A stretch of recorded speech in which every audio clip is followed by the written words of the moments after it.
Assalamualaikum warahmatullahi wabarakatuh. So may katanungan dito ang ating kapatid na si Nor Francisco 03. Sabi niya, Assalamualaikum bro. Ask ko lang if before or after adhan ba isinasagawa ang sunnah prayer? Sana po masagot.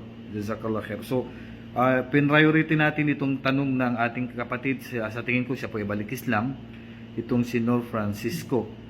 So, ang tinutukan niya dito yung mga sunan ar-rawatib, which is 12 raka'a po. Ang sunan ar-rawatib po o sunna po ng sala, ang isa po sa mga tanda na pumasok na po ang sala is yung pong adan.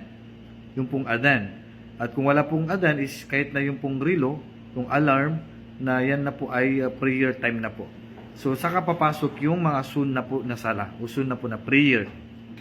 Ibig sabihin, na nakadepende po yan sa pagpasok po ng oras ng sala ang mga sunan ar-rawatib. Halimbawa, wala pang adan o hindi pa po pumasok yung oras ng duhur o ng asar o ng maghrib o ng isya. So, ibig sabihin, hindi pa po matatawag ito na sunan ar-rawatib. Ang sunan ar-rawatib o sunan ng mga prayer o sunan ng sala ay pumapasok po yan o isinasagawa po yan sa pagpasok din po ng mga oras ng sala.